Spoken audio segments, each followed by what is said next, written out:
John P. Wheeler III, known as Jack to friends and colleagues, was no ordinary man. A former Army officer, lawyer, and prominent defense consultant, Jack had served in 3 presidential administrations. He helped build the Vietnam Veterans Memorial and worked tirelessly on cybersecurity initiatives in the private sector.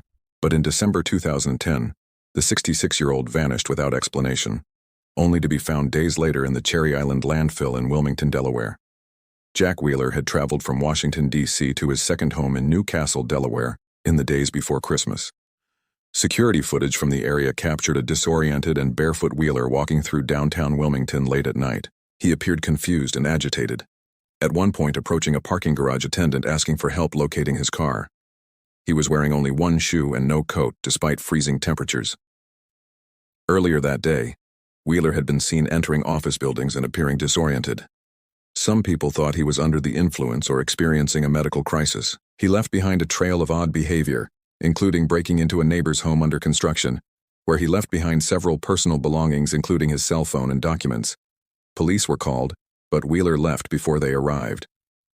2 days later, on December 31, 2010, a garbage truck unloaded its contents at the landfill, and a worker discovered Wheeler's body among the refuse.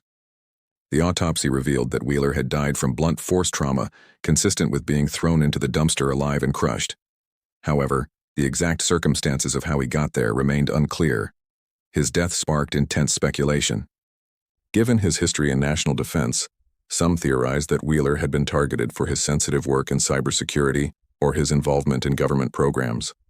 Others believed he may have been suffering from a neurological episode, possibly dementia, which could explain his disoriented actions in the hours before his death. Surveillance cameras from downtown Wilmington showed Wheeler wandering in a dazed state for over 24 hours before his death. Despite an extensive investigation by local authorities and the FBI, there was no footage of him entering any dumpster or being followed. His briefcase containing classified information was never recovered.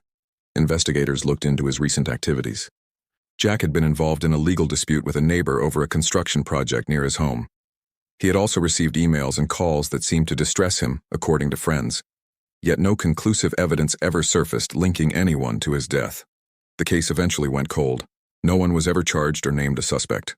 Forensic results did not suggest the presence of another person in the dumpster with him, and there were no defensive wounds on his body. To this day, theories abound. Some believe he was murdered to silence him. Others are convinced it was a tragic accident caused by cognitive decline. Jack Wheeler's legacy as a veteran and public servant is unquestioned, but the mystery surrounding his final hours continues to haunt those who knew him. Jack Wheeler's death remains officially unsolved.